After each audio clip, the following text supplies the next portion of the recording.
sinode-sinode ini memiliki pandangan-pandangan terhadap masalah-masalah doktrin, sehingga dia buat ya satu sinode dengan pemahaman dan organisasi sendiri mengatur dirinya sendiri dengan tata dasar. Nah, kan bahwa kita semakin memahami teologi, ya bukan berarti membuat kita semakin eksklusif dan semakin fanatik. Tetapi semakin kita memahami teologi, semakin kita memahami bertuhan, maka semakin hidup kita terbuka untuk semua, ya, menjadi berkat bagi semua. Iman kita kepada Tuhan yang sifatnya eksklusif, bahwa tidak ada keselamatan selain daripada Yesus. Nah, gitu kan? Dia adalah satu-satunya jalan bagi keselamatan. Itu kita sangat eksklusif. Tapi dalam mengimplementasikan hidup kita yang beriman itu, maka kita harus ya menjadi inklusif. Ya, bukan tubuh Kristus yang muntung gitu kan. Tubuh Kristus yang utuh, maka perbedaan-perbedaan warna-warna boleh kita tampilkan. Tetapi kita harus mengingat bahwa kita adalah bagian-bagian dalam tubuh Kristus yang berbeda-beda. Tetapi perlu disatukan, sebab kita harus disebut sebagai tubuh Kristus yang utuh. Inilah makna daripada oikumene, inilah makna daripada gereja yang esa dan am.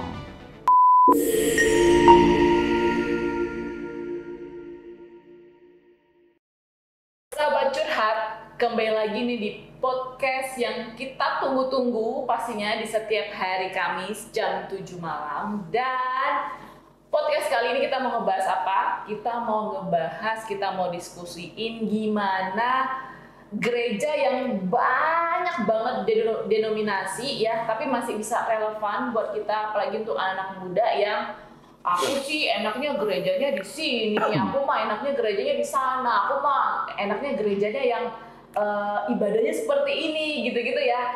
Nah, tapi kali ini kita akan diskusi tentang hal ini, bagaimana keberagaman denominasi gereja Indonesia yang udah cukup banyak lah ya. Tapi kita nggak mau ngebahas mengenai perbedaan itu, tapi kita mau ngebahas bagaimana gereja yang ada di Indonesia boleh bersama-sama di dalam satu iman kepada Yesus. Dan kali ini aku akan ngomongin diskusi hal ini dengan siapa bukan yang temanin kita, seorang dosen, seorang pengajar, juga sebagai gembala di gereja GTDI di Batam ya Pak ya. Iya. Dan langsung aja kita sapa dengan Pak Otniel Otieli Harefa. Shalom. Apa kabar Pak?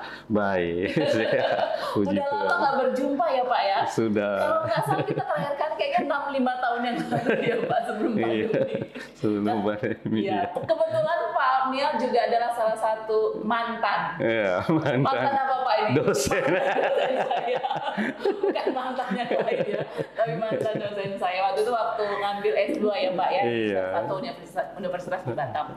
Nah, sebelumnya kita mau perkenalan dulu nih profilnya Pak Otniel. Iya. Kalau yang saya dapat dari Pak Otniel adalah, nah ini banyak nih Pak sebenarnya, yang dijabatin atau menjabat sebagai yang pertama sebagai dosen tetap di STRIL Batam, juga sebagai asesor BAN PT dari tahun 2023 ya Pak sampai sekarang ya, dan juga sebagai sekretaris umum PGIW Kepri, dan juga sebagai sekretaris eksekutif dan ketua Departemen Bidang Teologi dan Organisasi Sinode GTDI, dan yang paling penting sekarang adalah menjabat sebagai gembala di salah satu gereja GTDI Jemaat Raja Wali Batam. Nah, pastinya sebagai pengajar, sebagai dosen, Pak Otniel ini satu tema yang bisa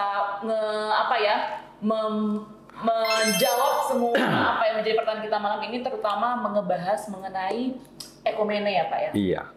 Keesaan gereja, kesatuan gereja. Nah, tapi dengan banyaknya Pak denominasi di gereja saat ini ya Pak ya. Mungkin di awal Pak Otniel boleh sharing nggak? Apalagi nih aku nih Pak, aku udah paling kayak, aduh Pak Otniel kok ngebahas ini sih, ini kayaknya berat banget. Bahasanya temanya berat banget gitu ya. Tapi aku menjadi curious Pak, karena apa? Karena dengan banyaknya denominasi saat ini ya Pak ya, itu kan anak muda itu kayak apa ya? Kayak jadi punya fandom tersendiri Pak. Iya. aku sih maunya gereja yang ini deh gitu. Aku mau gereja yang titik-titik yang harus ada ibadahnya seperti ini, ada musiknya banyak, meriah. Kalau aku mah enaknya ibadah yang adem ayem, yang damai, nggak ada yang mau neko-neko gimana. Nah, tapi kalau menurut Pak Onya, boleh nggak cerita ke kita Pak, gimana sejarahnya Oikumene ini terbentuk? Iya, terima kasih. Saya sapa seluruh sahabat curhat, ya, podcast New Life pada malam hari ini dimanapun berada. Tuhan menyertai dan memberkati kita bersama-sama. Ya, bagaimana tentang cerita Oikumene di tengah keberagaman sinode-sinode gereja khususnya di Indonesia. Nah, di berbagai negara, Bapak Ibu perlu kita mengetahui bahwa paling banyak sinode itu ya adalah di Indonesia salah satunya. Ya, bahkan data-data kalau data-data terakhir waktu kita ketemu dengan Ibu Dirjen itu malah sudah 480-an gitu kan. Jadi itu jumlah sinode gereja, karena ada banyak yang mungkin tercatat datanya secara online, ada juga yang mungkin tidak gitu kan. Tetapi itulah data banyaknya sinode yang ada di Indonesia. Itu apakah hanya untuk Kristen Protestan atau juga include yang Kristen Katolik, Pak? Oh ya, itu hanya Kristen, tidak hanya Kristen Protestan. Ya, karena kalau dari sisi agama kan memang kita berbeda di antara 6 agama yang diakui di Indonesia itu. Ya, salah satunya Kristen Protestan atau Kristen dan Katolik. Ya, itu beda. Walaupun kita memiliki nuansa iman yang sama kepada Kristus, tapi dari sisi agama beda gitu kan. Jadi dari sisi agama beda, tapi dari sisi pengakuan iman sama. Nah, kalau kita melihat kenapa munculnya lembaga Oikumene, ini pada awalnya oleh karena banyaknya perbedaan-perbedaan dalam gereja. Para orang tua kita terdahulu merencanakan atau membicarakan, memahami bahwa supaya tidak ada gap yang semakin meluas di antara gereja-gereja yang ada di Indonesia, maka pada awalnya tahun-tahun 47, 49 sudah mulai ada apa yang disebut dengan majelis-majelis gereja di wilayah-wilayah di Indonesia Timur. Itu ada di Makassar, majelis gereja-gereja. Di Jawa itu ada di Yogyakarta, dan di Sumatera itu ada di Medan. Nah, muncullah inisiasi daripada tokoh-tokoh Kristen pada masa itu, ya, untuk menyatukan. Maka lahirlah apa yang kita kenal dengan istilah Dewan Gereja Indonesia, DGI. Iya, pada tanggal 25 Mei tahun 50. Ya, tahun 50. 5 tahun setelah kita merdeka. Iya, 5 tahun setelah merdeka. Sebenarnya penyatuan ini, lembaga ini sudah direncanakan sebelum tahun 45, tapi karena Perang Dunia Kedua pada masa itu berdasarkan sejarah, maka terjadi hambatan-hambatan sehingga barulah terrealisasi pada tahun 50. Tepatnya 25 Mei merupakan HUT daripada Oikumene. Nah, beberapa tokoh yang menjadi tokoh sentral dalam pendirian ini, yang pertama contohnya Dr. Todung Sutan Gunung Mulia. Kalau kita tahu sekarang ada contohnya BPK Gunung Mulia, toko buku, maka itu dari nama tokoh pencetus Oikumene. Ya. Nah, lalu ada pendeta Probowinoto, ada pendeta WJ Rumambi, ada pendeta Johannes Leimena. Itu adalah tokoh-tokoh nasional daripada Kristen yang mencetuskan terjadinya lembaga Oikumene yang menyatukan persepsi tentang gereja-gereja dan memperjuangkan juga kepentingan-kepentingan gereja, kepentingan-kepentingan gereja yang sedang berlangsung. Nah, inilah lembaga persekutuannya. Jadi DGI Nah, berubah pada tahun tahun 70-an diubah menjadi PGI. Ya, Persekutuan Gereja-Gereja di Indonesia, karena dirasa kalau Dewan Gereja merupakan kayaknya kurang pas untuk gereja yang merupakan persekutuan habitatnya. Maka diubahlah menjadi Persekutuan Gereja-Gereja di Indonesia. Tapi merupakan kelanjutan, hanya perubahan nama di pertengahan jalan. Ya. Berarti Total Okumene ini lembaga PGI yang sekarang dengan nama PGI Pak itu udah hampir 60 tahun ya Pak ya? Iya, sudah 75 tahun. Oh, iya, 75 tahun. Iya. 75 tahun. Ya, 75 tahun. Nah, dengan adanya lembaga tadi Pak Okumene ini kalau nggak salah tadi Bapak ada sebutkan lambang PGI sendiri adalah lambang Okumene ya Pak ya di dalamnya. Nah, dengan adanya keberagaman denominasi, sinode-sinode gereja yang ada di Indonesia gitu ya Pak, yang kadang-kadang kan ada kayak fandom-fandom tersendiri ya Pak ya. Dan padahal sebenarnya kan yang menjadi basic gereja itu ya pastinya satu iman, yaitu iman kepada Yesus Kristus sebagai juru selamat gitu ya Pak. Tapi kalau menurut Bapak ini, balik lagi sebelum ada Okumene gitu ya Pak ya, kenapa sih walaupun saya tahu pasti mungkin karena ada perbedaan culture lah atau mungkin perbedaan area gitu ya. Tapi kalau menurut Bapak kenapa sih ada timbul banyak denominasi gereja yang tadi Bapak bilang totalnya sekarang udah hampir 400 gitu. Kenapa Pak itu bisa terjadi? Mungkin secara garis besarnya. Iya. Kalau kita melihat dari sisi sejarah gereja, bahwa memang sejarah gereja sudah memperlihatkan adanya beberapa perbedaan, walaupun gereja mula-mula itu kan menjadi satu. Tapi dalam perjalanannya muncullah perbedaan-perbedaan sehingga muncul gereja-gereja aliran yang kita kenal. Kemudian di abad ke-16 itu kan muncul aliran tadinya kan universal yang diwakili itu oleh Katolik, tapi direformasi oleh Martin Luther, maka muncullah Lutheran. Maka muncullah Calvinisme, muncullah Armenianisme, muncullah aliran Pietisme yang berkembang menjadi Metodis, muncullah aliran Injili, muncullah aliran Pentakosta, dan sekarang muncul denominasi makanya muncul denominasi tersebut. Maka gereja-gereja pada awalnya kan lebih sifatnya, kalau kita memahami itu keyakinannya adalah gereja kalau di timur itu lebih dikenal dengan gereja ortodoks gitu kan.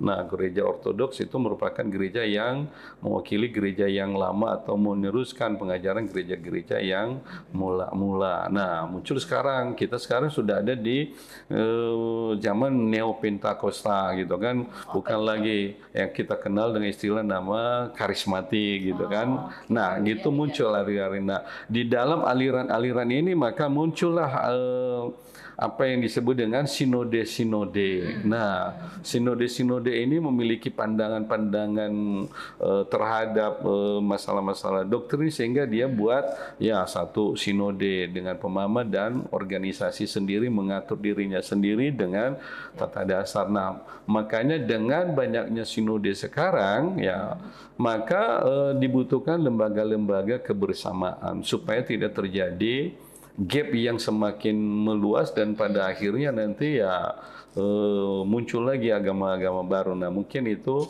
hadirnya persekutuan gereja-gereja di Indonesia untuk memberikan pemahaman bahwa kita ini esa adanya, gereja yang kudus dan gereja yang menyatu.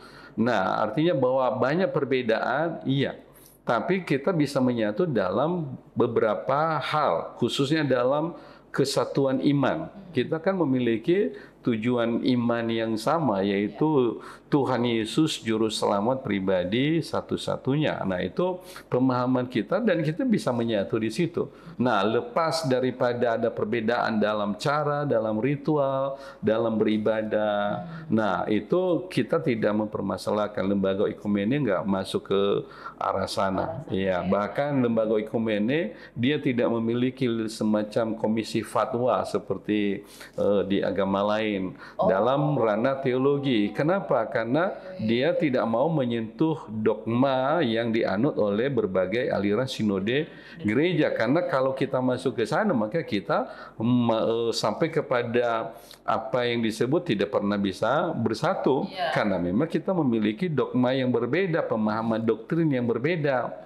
Nah, itu sebabnya lembaga ekumene ya tidak masuk ke sana. Jadi kita melihat dari situ kalau logo logo ekumene itu kan perahu yang sedang berlayar di atas laut gitu kan.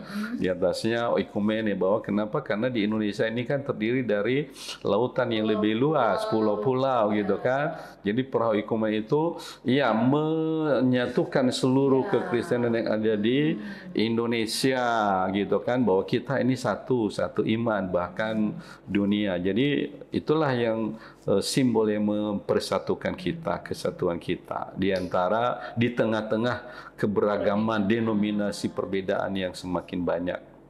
Jadi fungsinya ekumene sebenarnya dibentuk untuk pemersatu ya Pak ya? Pemersatu, iya. Tapi dengan tidak, tadi Pak Oniel bilang, tidak menjadi satu. Ada yang untuk mengintervensi dogma doktrin iya, betul. Gereja yang tergabung dalam ekumene tadi ya Pak? Iya, betul. Nah tapi kalau ngomongin masalah perbedaan ya Pak ya, ngomongin masalah keberagaman gitu ya di gereja-gereja di Indonesia, apalagi kan kalau dulu sih aku ya Pak ya, dulu gereja kan kesukuan ya, iya, gereja-gereja sukuan, gereja kesukuan ya. gitu ya, maksudnya kayak ada satu doktrin-doktrin tertentu yang kalau sekarang karena memang udah gerejanya lebih ke karismatik, jadi mungkin ada perbedaan, pergeseran antara doktrin-doktrin pengajaran. Iya, betul. Nah, tapi sebenarnya Pak, apa sih sebenarnya kalau memang udah berbeda-beda Pak, dari tata cara ibadah, dari pengajarannya gitu ya.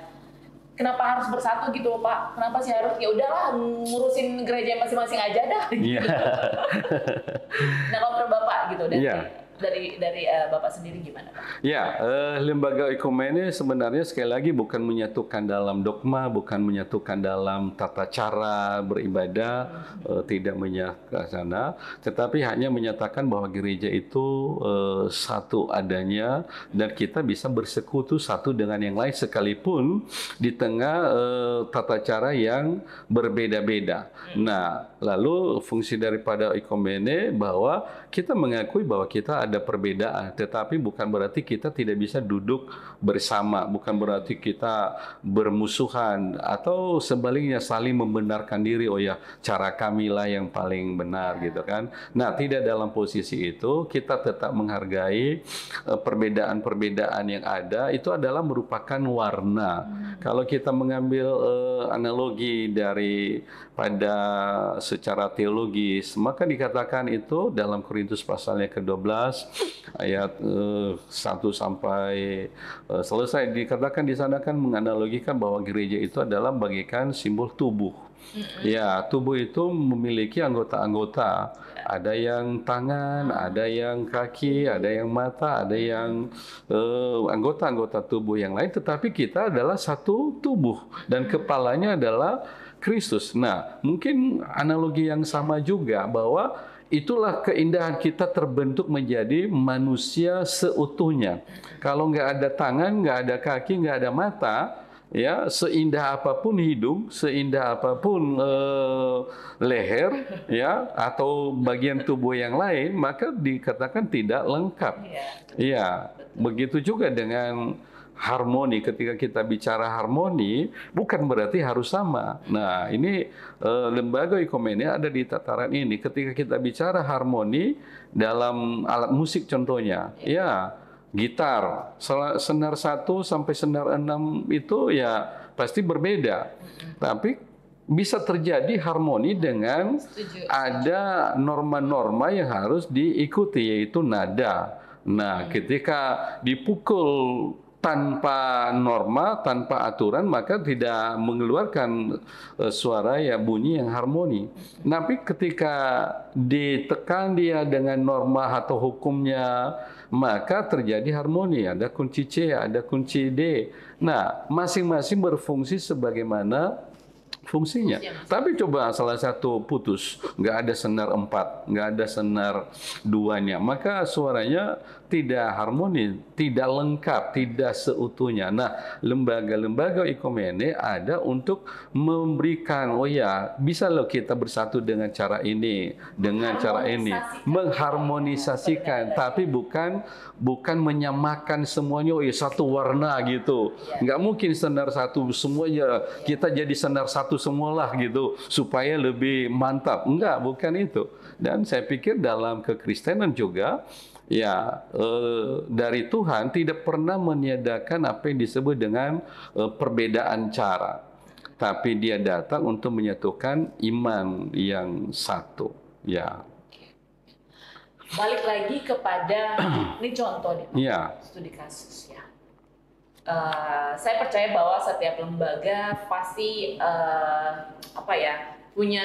pasti ada satu acara atau event-event untuk misalnya nih untuk membantu misalnya masalah isu sosial misalnya Pak ya. Nah, dengan adanya beragam denominasi ini, kadang-kadang ada kan kayak satu kepentingan masing-masing. Contoh deh Pak, misalnya ya.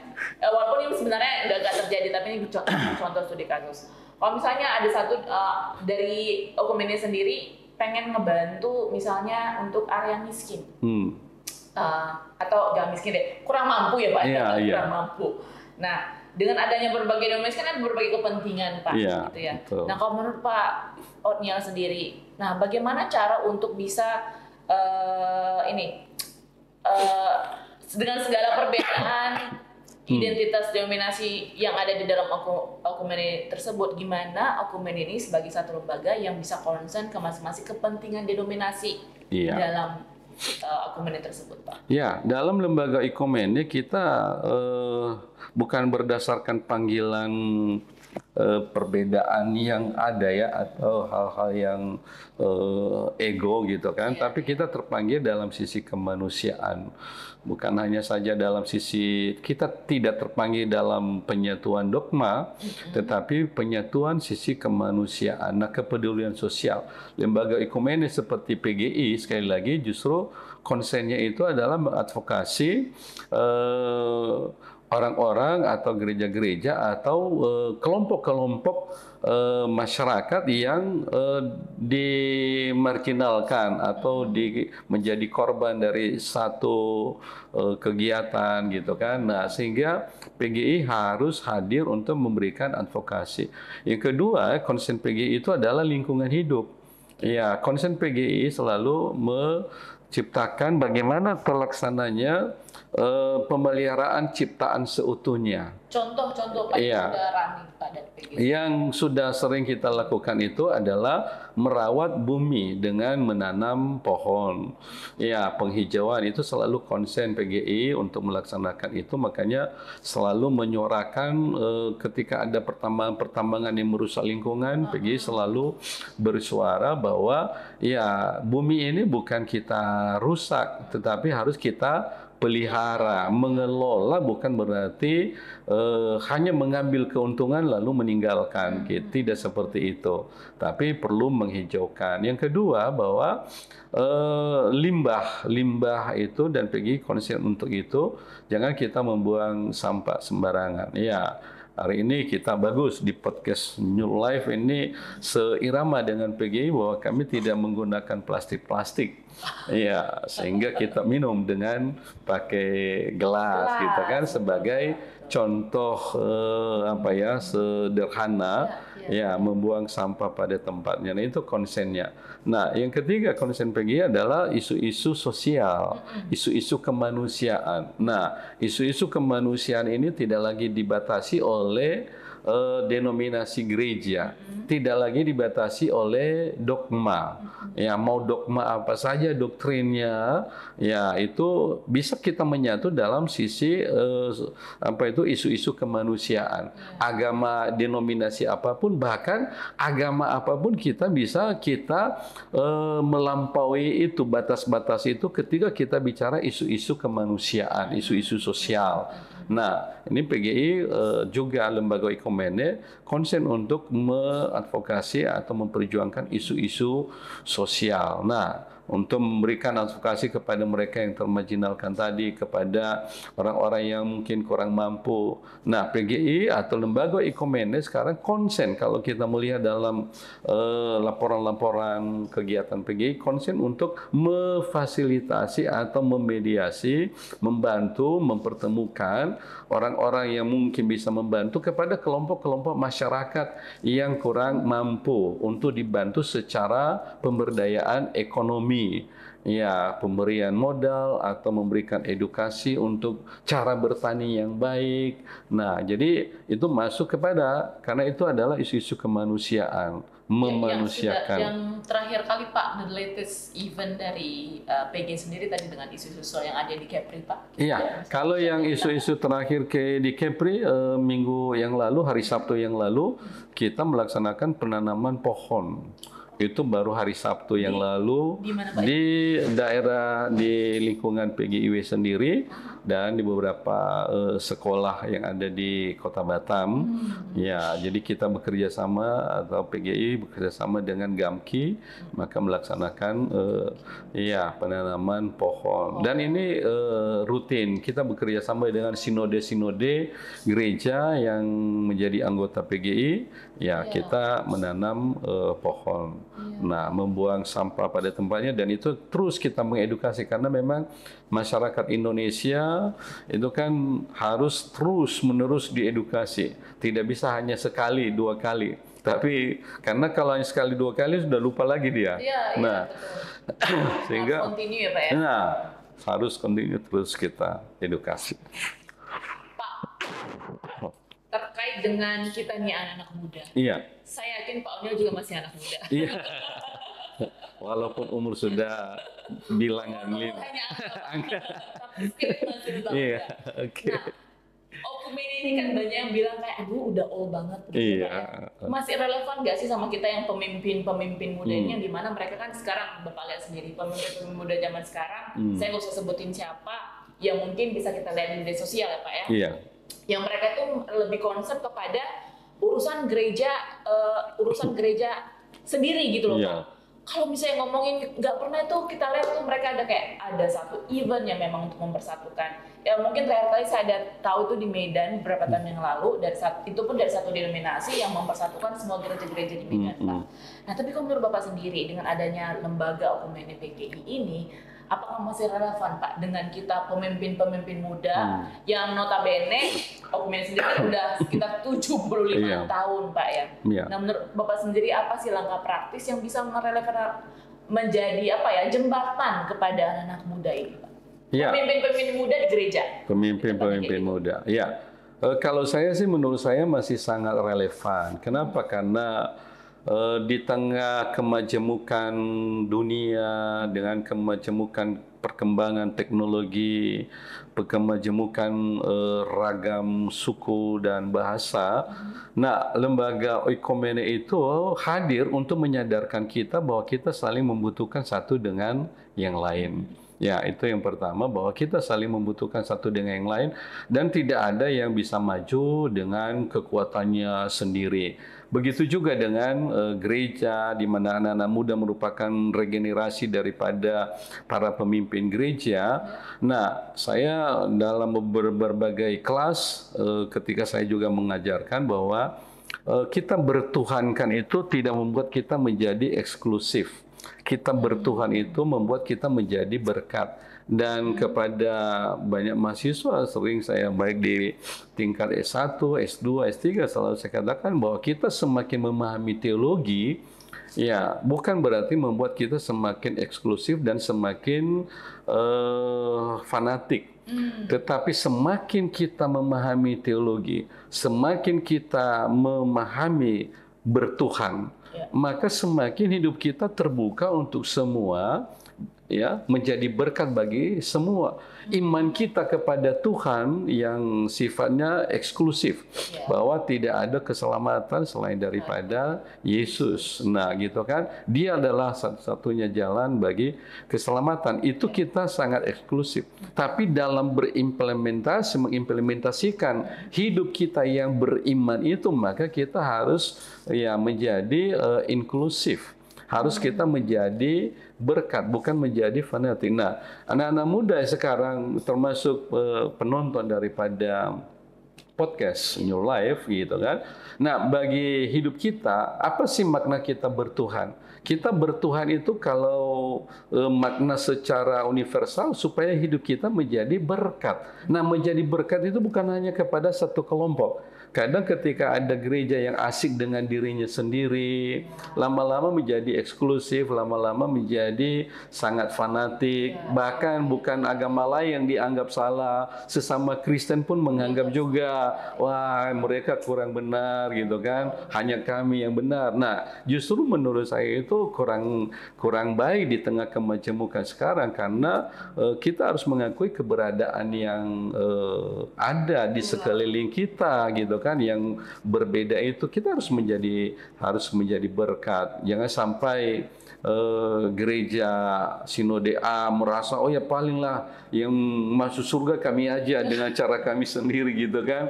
Nah, sepanjang kita masih mengakui Yesus adalah Tuhan dan Juru Selamat, kita dibaptis dalam nama yang sama, maka kita harus menjadi bersatu, harus kita menjadi relevan bagi yang lain. Jangan ya asik dengan dirimu sendiri gitu. Kalau asik dengan dirimu sendiri, maka saya katakan justru itu tidak terimplementasi beriman kepada Kristus, karena Kristus memanggil kita untuk beriman kepadanya supaya menjadi garam, menjadi terang bagi yang lain, bukan hanya di kelompok kita sendiri. Nah, boleh kita menyatu dalam kelompok kita, dalam kita membangun diri kita, spiritualitas kita. Tetapi ketika kita dalam masyarakat, ketika kita dalam kehidupan lingkungan sosial, harus kita menjadi berkat bagi mereka dengan memegang prinsip bahwa Tuhan Yesus adalah satu-satunya jalan keselamatan. Tapi bukan berarti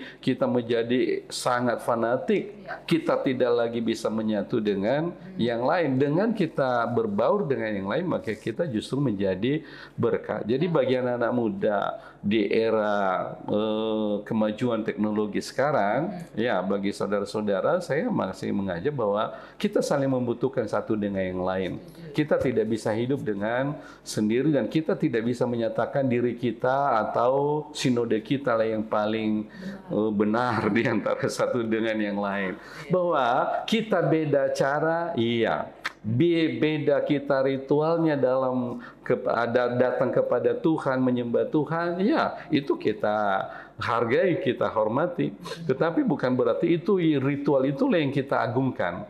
Bukan berarti tata cara itulah yang kita agungkan. Karena semuanya itu, tata cara itu hanya cara bagian kita, cara datang kepada Tuhan. Tapi Tuhan juga memahami bahwa ada cara lain mereka datang kepada Dia, dan Dia juga menerimanya. Jadi kebersamaan itu masih sangat dibutuhkan di tengah-tengah dunia yang semakin menuju kepada kemajemukan yang menyatu. Masa kita gereja tidak, anak-anak muda juga harus memikirkan kesatuan itu bisa terjadi, kebersamaan itu bisa terjadi di tengah-tengah kita, sehingga kita saling memberkati satu dengan yang lain gitu. Jadi bukan soal iman kita lah kepada iman kita lah, umur kita itu eksklusif ya Pak ya. Iman bukan kita itu. Bukan denominasi kita. Bukan. Iya. Kebalik ya Pak ya. Jangan kebalik. Malah malah kita harus dikoreksi ya Pak ya. Iya. Harusnya yang eksklusif itu adalah iman kita, dan kita harusnya menjadi inklusif, bisa menjadi berkat di tengah-tengah kemajemukan, keberagaman sinode gereja Indonesia ya Pak ya. Betul, itu sangat benar. Wah, luar biasa. Jadi nggak ada lagi tuh yang kayak fandom ini, saya fandom gereja ini, gereja ini. Ya, itu memang walaupun masih ada banyak golongan masyarakat yang memahami, dan kita memaklumi, kadang-kadang kan bukan mereka tidak mau bersama dalam kebersamaan, tapi mungkin karena itu dibentuk oleh budaya sebelumnya, dibentuk oleh doktrin yang diterima, barangkali dibentuk oleh aspek-aspek yang mempengaruhi. Ya, kita memaklumi, tapi ingat bahwa tujuan kita dipanggil dalam beriman, dalam bertuhan tidak seperti itu. Ya, kalau saya sekali lagi bahwa kenapa kita bisa ada di lembaga-lembaga organisasi yang menerima semuanya. Ya, kadang pengalaman saya di PGI ya, contohnya saya sekarang sebagai Sekretaris Umum PGIW Kepulauan Riau dan Kota Batam.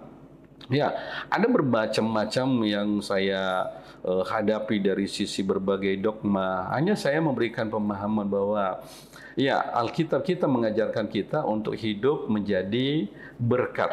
Ya, kita eksklusif dalam iman kepada Kristus, dan itu kalau itu kita juga satu, ya kenapa harus ada lagi yang kita saling menyalahkan satu dengan yang lain?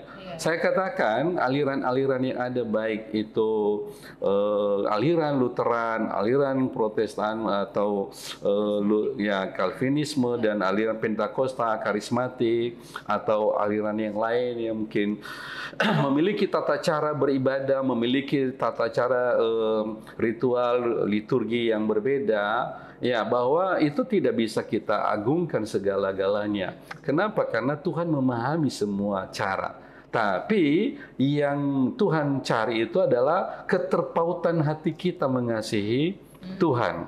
Ya, kita melakukan semua ritual legalisme agama, kalau hati kita nggak benar di hadapan Tuhan, maka kita juga tetap aja nggak benar. Maka yang dibutuhkan itu adalah bagaimana hati kita mengasihi Tuhan. Lalu kita melaksanakan manalah yang pas, mana yang cocok. Kalau kita cocok dengan ritual liturgi Pentakosta karismatik dengan full band, dengan tepuk tangan, ya silakan. Tapi bukan berarti mereka yang beribadah dengan cara yang lain salah. Atau kita mungkin yang cocok dengan cara yang ada, memuji dengan kidung pujian yang formal. Yang cocok itu bukan berarti juga mereka yang lain salah. Pendekatan kita kepada Tuhan itu adalah cara yang dibangun oleh denominasi, cara yang dibangun oleh manusia, bukan cara yang dibangun oleh Tuhan sendiri.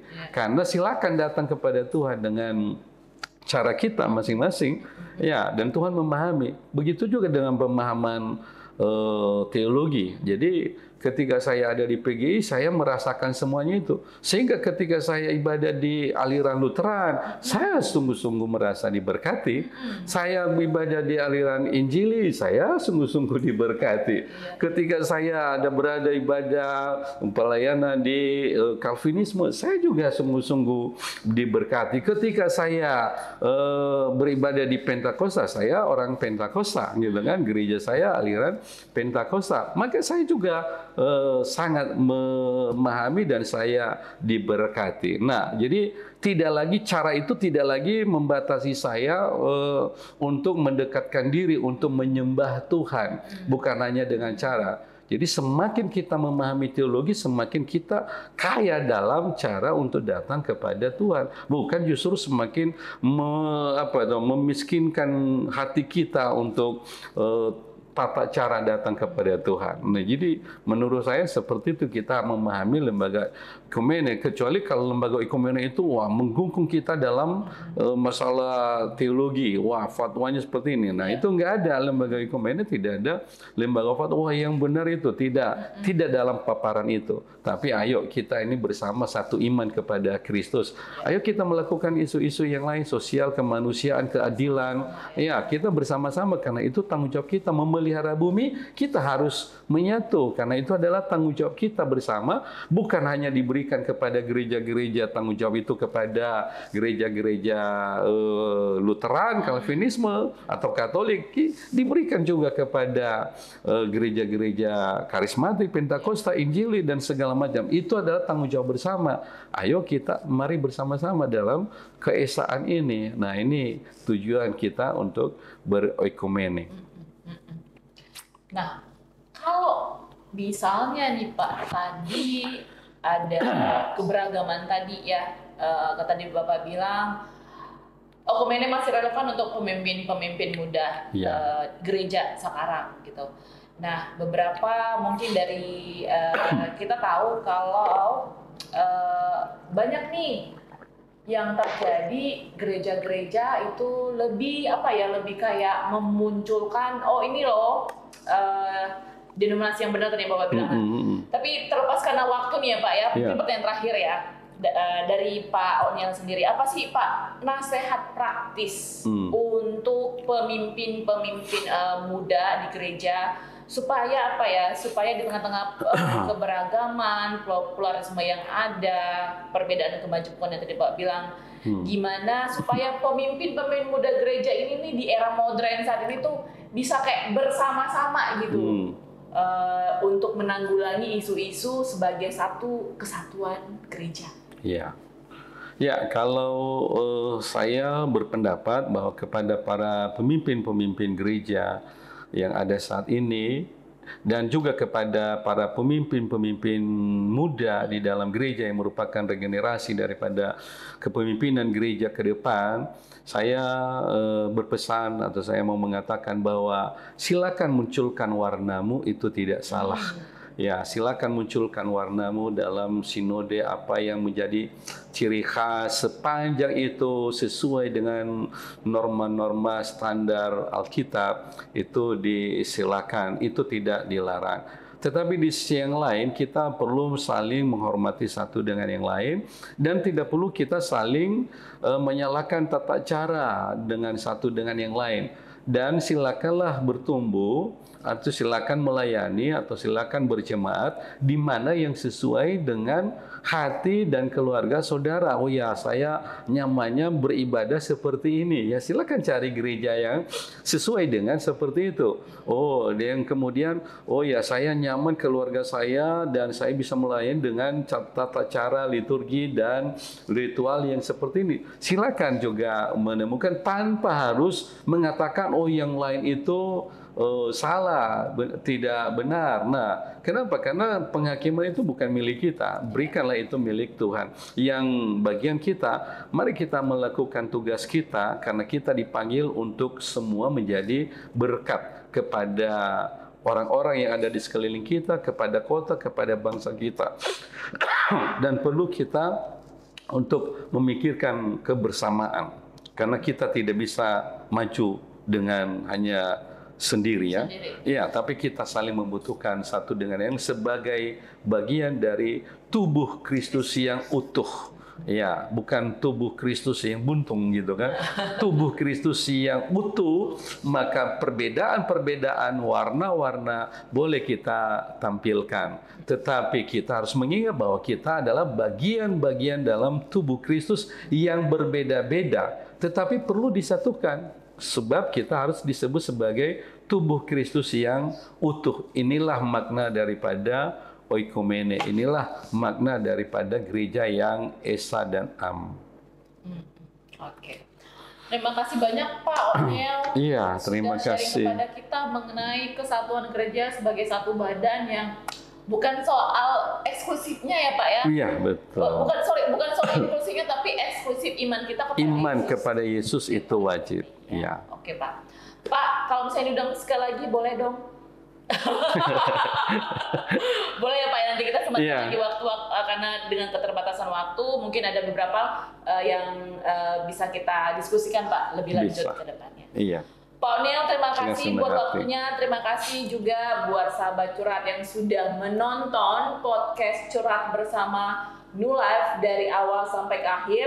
Kita juga ingatkan kembali ini untuk sahabat curhat yang mungkin saat ini dengan keterbatasan waktu ingin bertanya, ingin sharing, ingin komen, langsung aja bisa WhatsApp kita di 0819 081 7-nya 4 kali 1 atau langsung aja komen di bawah dan jangan lupa untuk follow semua media sosial kita, ada Instagram, TikTok, dan juga subscribe di YouTube kita di New Life Batam. Kalau begitu, ketemu lagi di minggu depan setiap hari Kamis jam 7 malam hanya di channel YouTube New Life Batam. New Life.